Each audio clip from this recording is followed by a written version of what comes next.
आज तक रेडियो सुनता है सारा जहां।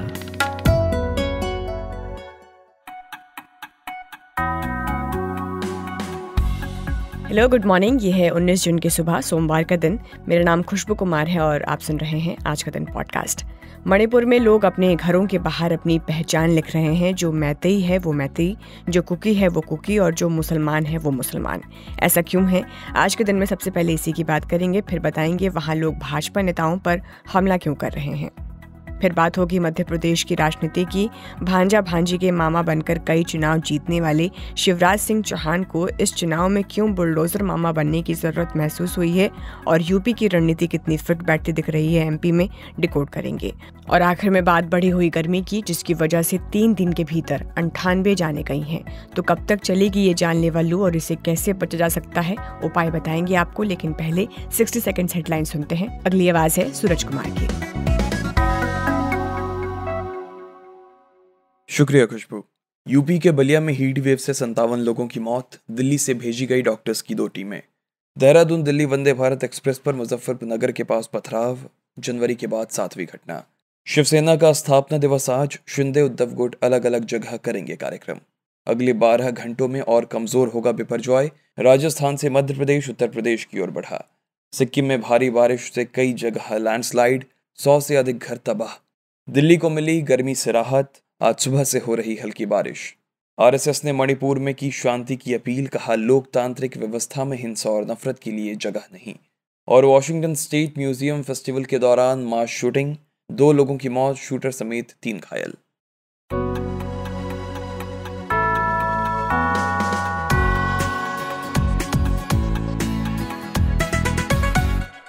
नागालैंड, मिजोरम, असम और पड़ोसी देश म्यांमार से घिरी पहाड़ियों पर बसा मणिपुर अपनी सुंदरता के लिए जाना जाता था, लेकिन अब उसे हिंसक घटनाओं के कारण जाना जा रहा है। 1 महीना से ज्यादा होने को आया है, लेकिन यहाँ हिंसा रुक नहीं रही है, बल्कि और दिन पर दिन उग्र होती जा रही है। उम्मीद थी कि गृह मंत्री अमित शाह के दौरे के बाद हिंसा की घटनाएं रुक जाएंगी। असम के मुख्यमंत्री हिमंत विश्व शर्मा को मैतेई और कुकी समुदाय के बीच खाई पाटने की जिम्मेदारी दी गई। कम से कम इनकी तो सुनेंगे। लेकिन मणिपुर में सरकार और सरकारी तंत्र की कोई सुनने को तैयार नहीं है। यहाँ तक कि गुस्साई भीड़ खासतौर पर भाजपा के नेताओं के घर फूंक रही है, उन पर हमले कर रही है। ऐसा क्यों है, इस पर एक्सपर्ट से आगे बात करेंगे। उससे पहले राज्य की वर्तमान स्थिति पर एक नज़र डाल लेते हैं। फिलहाल 60,000 लोगों को अपने घर को छोड़कर कैंप में गुजर बसर करना पड़ रहा है।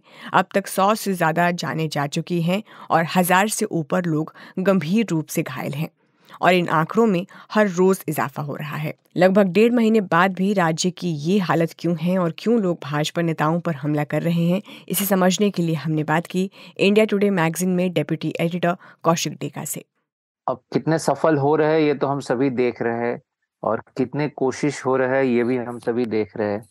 लेकिन इससे पहले मैं एक बात बता दूं, मई 25 और 26 के रात को जो इंटरवेनिंग रात है, बीजेपी के 10 एमएलए और बाकी 2 पार्टी के एनपीपी और एनपीएफ के 4 एमएलए अमित शाह जी से, केंद्रीय गृह मंत्री अमित शाह जी से गुवाहाटी में भेंट किए थे।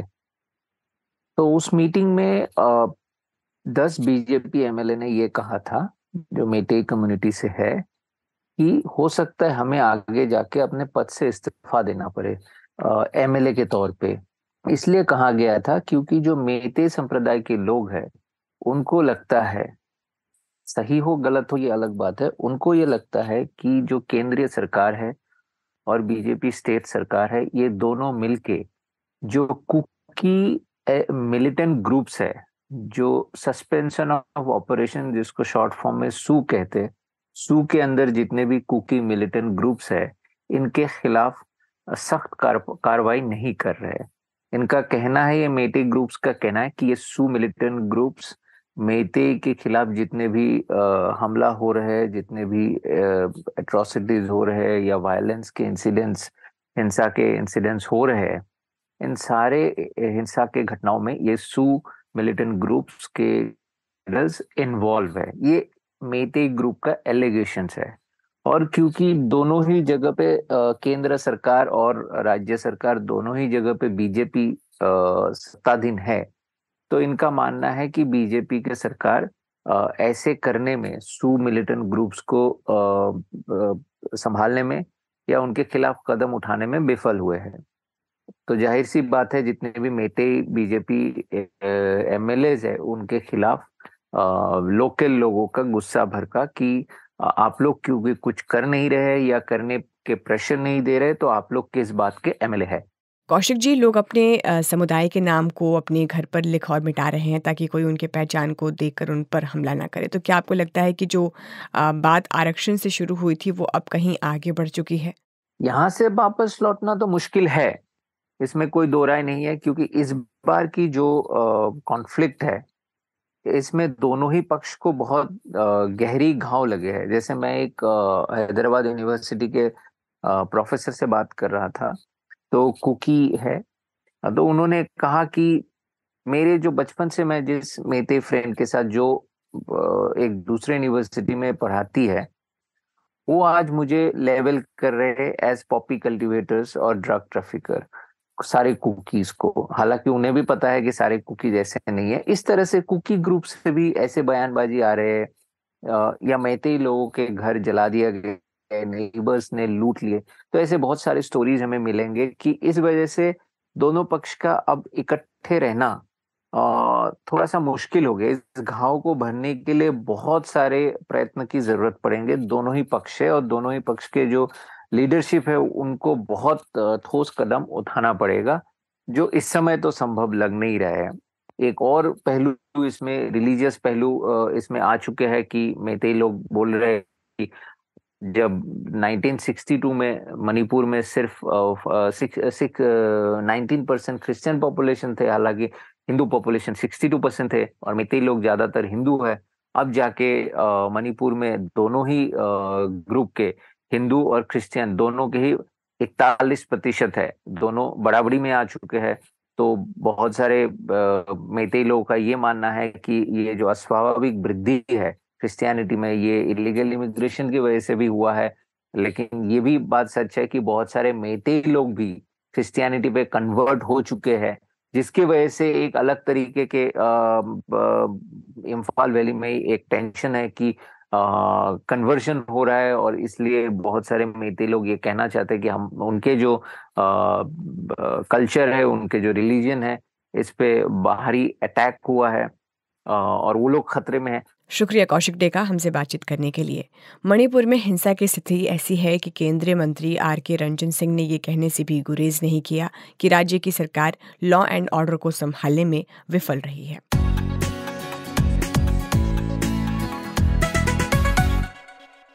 और अब बढ़ते हैं हमारी दूसरी खबर की ओर।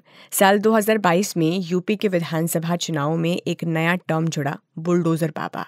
योगी आदित्यनाथ के लिए ये संबोधन था। अपने कार्यकाल में योगी ने तमाम जगहों पर कानूनी एक्शन लेने के लिए बुलडोजर को चुना था। ये उनके बुलडोजर मॉडल की सफलता कही जा सकती है कि योगी चुनाव जीत गए और अब दोबारा मुख्यमंत्री हैं। शायद यही वजह है कि मध्य प्रदेश में इस बार होने जा रहे विधानसभा चुनावों में बीजेपी और मुख्यमंत्री शिवराज सिंह चौहान भी इसे अपनाने की कोशिश में हैं। बीते कुछ दिनों में मध्य प्रदेश की कार्रवाइयां इस बुलडोजर मॉडल की तस्दीक करते हैं। शिवराज भी इसे खुलकर स्वीकारने में कोई गुरेज नहीं कर रहे हैं। उनका कहना है कि कानून तोड़ने वालों पर बुलडोजर एक्शन लिया जाएगा। आप देखिए, बहुत पहले से बुलडोजर चल रहा है, जो गरीबों को कुचलने का प्रयास करेंगे और जो माँ बहन बेटी की तरफ गलत नजर से देखेंगे वो छोड़े नहीं जाएंगे। कानून सजा देगा लेकिन बुलडोजर भी चलेगा, जमींदोज कर दिए जाएंगे। मध्य प्रदेश की सियासत के कुछ जानकारों का कहना है कि अपने लंबे शासन से उपजी एंटी इनकम्बेंसी को कम करने के लिए शिवराज इस तरह के पैंतरे अपना रहे हैं ताकि ये उनकी ताकत बन सके। हमने इसी को समझने के लिए बात की भोपाल में आज तक रेडियो रिपोर्टर हेमेंद्र शर्मा से और उनसे पूछा कि शिवराज के इस बदले सियासी तरीके और बुलडोजर मॉडल को अपने पहचान के रूप में प्रचारित करने की वजह क्या है। जी देखिए, मध्य प्रदेश में शिवराज सिंह चौहान का पिछले लगभग 20 साल से शासन चल रहा है। बीच के अगर 18 महीने जिस समय कांग्रेस का शासन था 2018 दिसंबर से मार्च 2020 तक, तो उसको अगर निकाल दें तो इस दौरान जो है शिवराज सिंह चौहान अपने आप को अधिकतर जो समय था उसमें अपने आप को वाजपेयी मोल्ड में वो पोर्ट्रे करते थे। सभी धर्मों की फेस्टिवल्स पे उन धर्मों के लोगों को अपने ऑफिस या बंगले पर भोपाल में बुलाते थे, उनके कार्यक्रमों में शामिल होते थे। तो एक बड़ा भाजपाई मोड में अपने आप को प्रेज़ेंट कर रहे थे। लेकिन हम ये जो चौथा कार्यकाल है, जो जिसमें सिंधिया के साथ मिलकर के कांग्रेस पार्टी की सरकार गिरा करके, सिंधिया के साथ कांग्रेस से विधायकों को तोड़ करके जो भारतीय जनता पार्टी ने 2020 मार्च में सरकार बनाई, जिसके मुखिया बने शिवराज सिंह चौहान, इसमें अपने आप को वो चेंज करने की, अपनी इस छवि को चेंज करने की कोशिश में दिखे। और जैसे कि आपने कहा कि योगी आदित्यनाथ बड़े सक्सेसफुली अपने आप को पोर्ट्रे कर पाए, योगी बुलडोज़र के तौर पर, बुलडोज़र की छवि वाले के साथ, स्ट्रॉन्ग मैन की छवि के साथ, यहाँ पे भी शिवराज सिंह चौहान शायद इसलिए करने की कोशिश करते रहे, क्योंकि बताने के लिए कुछ नहीं था, क्योंकि 2018 में सरकार रिजेक्ट हो चुकी थी। रिजेक्ट होने के बाद फिर सिंधिया के साथ मिलकर के सरकार बनाई गई, फिर कोरोना आ गया, कुछ काम कर नहीं पाए, कुछ बता अचीवमेंट के तौर पर कुछ था नहीं। पुरानी वही स्कीम्स को करागलाप रहे थे लगातार, वही ब्यूरोक्रेट्स थे, और उस तरह का शायद उनके पास फीडबैक भी था, तो कुछ नया करने के लिए और अपने जो अचीवमेंट्स थे, कुछ नया अचीवमेंट दिखाने के लिए शायद उन्होंने अपने आप को इस तरह से ढालने की कोशिश की, और मामा से जो है खुद को बुलडोज़र मामा बनाने की कोशिश की। लेकिन उनके लिए वो जो योगी आदित्यनाथ के लिए जो फ़ॉर्मूला कामयाब रहा, वो यहाँ कामयाब होते हुए नहीं दिख रहा है। अच्छा हेमेंद्र जी, ये एक्शंस किस तरह से दिख रहे हैं और किस पैमाने पर हैं? क्या ये यूपी की तरह ही हैं या एमपी में इस मॉडल का पैटर्न कुछ बदला दिखाई देता है? नहीं, देखिए, ये शुरुआत तो लगभग उसी तरीके से हुई थी। पहले तो शुरुआत माफिया के खिलाफ ये बुलडोज़र की मुहिम की हुई, जिसमें जो कोई जघन्य अपराध वाला कोई जिसने किया हो, जैसे रेप हो, गैंग रेप हो, इस तरह की घटनाएँ जो थी, उनके खिलाफ, उनके जो आरोपी थे, उनके खिलाफ इस तरह के बुलडोज़र एक्शन किया गया। लेकिन धीरे-धीरे फिर वो हर एक क्राइम के खिलाफ करने की कोशिश इसमें हुई, और इनफैक्ट पिछले 2 साल, लगभग 2 कुछ समय, 2 साल के आसपास समय हो गया है इस बात को।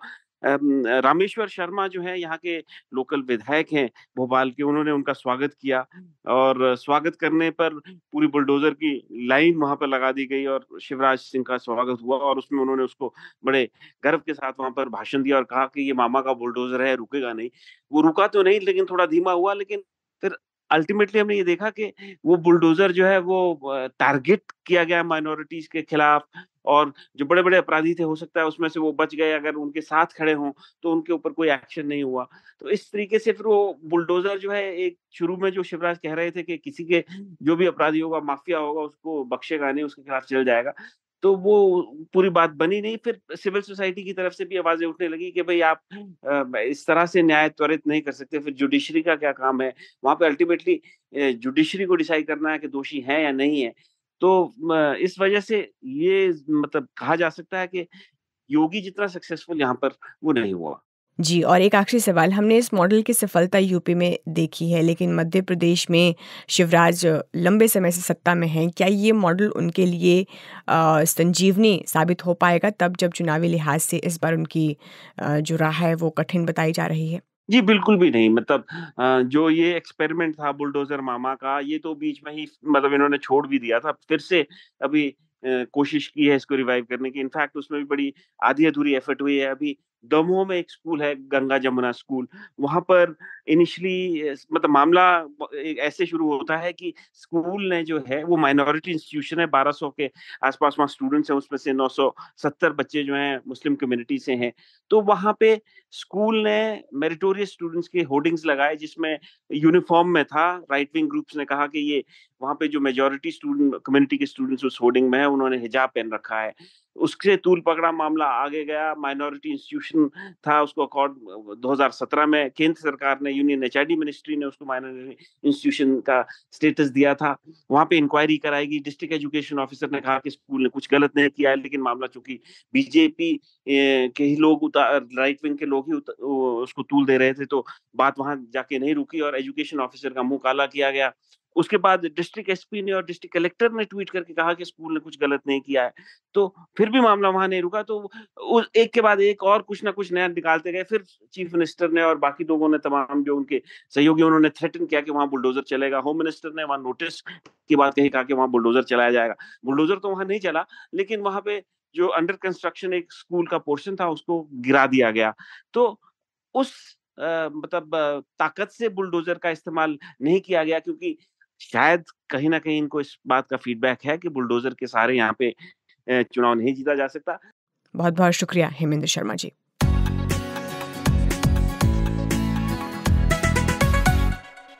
हमारे देश में मौसम का मंजर इस वक्त कुछ ऐसा है कि पश्चिमी हिस्से के लोग बिपरजॉय की तूफानी हवाओं से परेशान हैं, तो वहीं पूर्वी हिस्से में गर्म हवाओं का कहर है।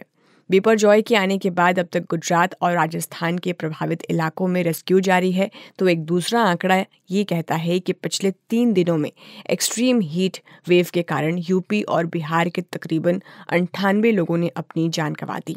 यूपी के बलिया से खबर आई कि 400 लोग सांस की कमी और बुखार की शिकायत लेकर आए। मेडिकल अधिकारियों का कहना है कि हीट वेव से पीड़ितों में ज़्यादातर जिनकी मौत हुई है उनके कारण थे heart attack, brain stroke, diarrhoea. साल 2021 में द लैंसेट की एक रिपोर्ट आई थी जो कहती थी कि भारत में होने वाली मौतों में 55% का इजाफा सिर्फ हीट वेव के कारण हुआ है। IMD की report climate of India during 2022 के मुताबिक पिछले साल भी देश में हीट वेव से 2227 मौतें हुई थी। सवाल ये है कि साल दर साल हीट वेव यानी लू में इजाफे और भारत में बिगड़ती जा रही स्थिति का कारण क्या है? मौसम में इस तरह के बदलाव किन कारणों से हो रहे हैं? और ये समझने के लिए मैंने बात की IMD के x additional director general Anand Sharma से।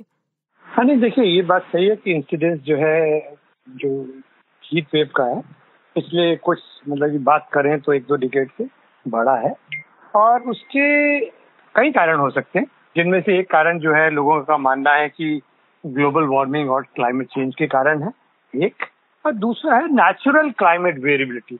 मौसम 2 साल एक जैसा नहीं होता, साल प्रति साल मौसम में बदलाव आते रहते हैं। पहले भी हम देखेंगे तो पहले सालों में भी जो है कहते हैं कि हीट वेव हुई है, अब जो है नेचुरली जो बढ़ गई है तो लोगों का मानना है कि ज्यादा उसका इन्फ्लुएंस है, बट मेरा अभी भी मानना है उससे ज्यादा जो है ठीक है ह्यूमन है, एंथ्रोपोजेनिक इम्पैक्ट जरूर है।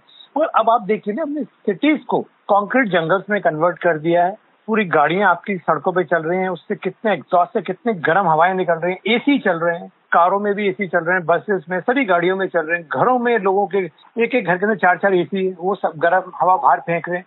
कंक्रीट स्टील स्ट्रक्चर्स पूरे हमने बना दिए, चाहे टीवी टावर हो, चाहे मोबाइल टावर हो, दूसरे टावर्स हो, तो पूरे जो हमने सिटीज को एक कंक्रीट जंगल में कन्वर्ट कर दिया। इसका और उसके चलते जो है जो रेडिएशन जो आती है वो ट्रैप हो जाती है, वापस नहीं जा पाती है, उसको हम कहते हैं अर्बन हीट आइलैंड इफेक्ट। तो ये अर्बन हीट आइलैंड इफेक्ट जो है वो बहुत प्रोनाउंस्ड हो रहा है खासकर सिटीज के अंदर, तो वो एक मेजर कंट्रीब्यूशन है। तो जैसा मैंने बताया थोड़ा ग्लोबल वार्मिंग क्लाइमेट चेंज का वो थोड़ा सा कंपोनेंट है, मेरा ये अपना मानना वो बहुत थोड़ा कंपोनेंट है। उससे ज्यादा component inter annual climate variability, जो क्लाइमेट में बदलाव होते हैं वो आज से 50 साल पहले भी देखिए जब भी ऐसा होता था, अब थोड़ी बढ़ोतरी है। और तीसरा अर्बन हीट आइलैंड इफेक्ट। अब सवाल मौतों का जो है, देखिए मौतों का एक तो पहले बात हमको बहुत सही आंकड़ा लेना पड़ेगा। जब सर्दी का मौसम में होता है जो भी मौतें होती है उसको सर्दी के कारण बोल दिया जाता है, कई बार गर्मी में भी कोई भी मरे तो वो मौत गर्मी से डिक्लेयर हो जाती है, तो वो बड़ा केयरफुल है कि अच्छा क्वालिटी का हमारे पास डेटा होना चाहिए। एक दूसरी बात आपने नोट करा होगा, गुजरात और राजस्थान जो हम बहुत ज्यादा गर्मी पड़ती है और टेम्परेचर 48 तक भी जाते हैं, वहां आपको कभी भी मौत नहीं मिलेगी किसी भी बंदे की। तो क्यों नहीं होता? क्योंकि वहां के लोग जो है एक्लेमेटाइज हैं हीट को, उनकी डाइट अच्छी है तो वो उसको झेल लेते हैं और उनको पता है उसको डील कैसे उससे करना है। वहीं उड़ीसा, बिहार, यूपी जहां लोगों की डाइट बहुत कम है और मतलब कि खाने को है नहीं है उनके पास भरपेट, तो और ऐसे लोग जब हीट पे दिन के टाइम पे जब मेजर हीट टाइम होता है, तापमान भी ज्यादा होते हैं, उस समय बाहर निकलते हैं और प्रिकॉशंस नहीं लेते तो उनकी डेथ होती है। ठीक वैसे ही सर्दी के मौसम में आप पाएंगे कि आपको हिमाचल प्रदेश, जम्मू कश्मीर या उत्तराखंड में ठंड में कोई नहीं मरता, सिर्फ फिर आपको मिलेंगे बिहार, यूपी में जो डेथ मिलेंगी।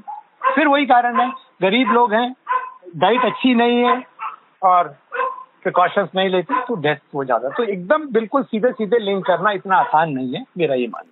शुक्रिया आनंद शर्मा हमसे बातचीत करने के लिए। आश्चर्य ये है कि इतना बड़ा कंसर्न बनते जा रहे हीट वेव को लेकर सरकार की तरफ से अभी तक कोई खास जतन नहीं दिखा है, लेकिन इनके वजह से हुई 98 मौतें ये बता रही हैं कि स्थिति कितनी गंभीर है। तो क्या वजह होती हैं? हीट वेव किसी भी इंसान के लिए जानलेवा साबित हो सकती हैं और इनसे किन बीमारियों के खतरे बढ़ जाते हैं? यूके के नेशनल हेल्थ सर्विस में काम कर रहे डॉक्टर अविरल वत्स से मैंने बात की। तो अगर काफ़ी समय तक हाई टेम्परेचर, काफ़ी गर्मी में हम रहते हैं तो उसके चलते हमारे शरीर के अंदर से जो फ्लूइड्स हैं और इलेक्ट्रोलाइट्स हैं वो बाहर चले जाते हैं। हम उनको काफ़ी बड़ी मात्रा में हम उसको खोते हैं और वो अक्सर पसीने के द्वारा ही होता है, जिसके कारण फिर डिहाइड्रेशन हो सकती है। और डिहाइड्रेशन के चलते हमें डिजीनेस, फेंटिंग, मतलब बेहोश होने की स्थिति होना, लो ब्लड प्रेशर, हमारे दिल की धड़कन जो है वो बढ़ सकती है, तेज हो सकती है, या फिर सीवियर केसेस में शॉक भी हो सकता है। सर दर्द रह सकता है, नोजिया, उल्टी आने का दिल कर सकता है, डिजीनेस, कंफ्यूजन भी हो जाती है हीट एग्जॉस्शन में। अगर हम हीट एग्जॉस्शन के टाइम पे हमने ट्रीटमेंट नहीं लिया तो हीट एग्जॉस्शन आगे चल के हीट स्ट्रोक में तब्दील हो सकती है। हीट स्ट्रोक जो है ये गर्मी की सिचुएशन की सबसे सीवियर बीमारी हम कहेंगे, इलनेस कहेंगे, और ये एक मेडिकल इमरजेंसी होती है। ये तब होती है जब हमारी बॉडी का जो कूलिंग मैकेनिज्म है, हमारी बॉडी को ठंडा करने का जो तरीका है वो फेल हो जाता है, जिसके कारण हमारी बॉडी का टेम्परेचर बड़ी तेजी से बढ़ जाता है। ये तब होता है जब हमारी बॉडी का जो टेम्परेचर है अंदर का वो 39.4 डिग्री से ज़्यादा होना शुरू हो जाए। ये इसमें फिर हमारी बॉडी है वो बहुत गर्म हो जाती है, वो लाल भी हमारी बॉडी जो स्किन है वो हो सकती है और ड्राई भी स्किन हो सकती है। और इन सब में हमें खास ख्याल रखना चाहिए सर्टेन ग्रुप्स का, जैसे कि बहुत छोटे बच्चे या 60-65 साल से ऊपर के बुजुर्ग, या जिनको क्रॉनिक मेडिकल कंडीशंस हैं, प्रेग्नेंट लेडीज हैं, और वो लोग जो बहुत ही तेज गर्मी में एक्सरसाइज या हीट काम करते हैं, वो इसमें काफ़ी रिस्क पे रहते हैं। बहुत बहुत शुक्रिया डॉक्टर अविरल वत्स।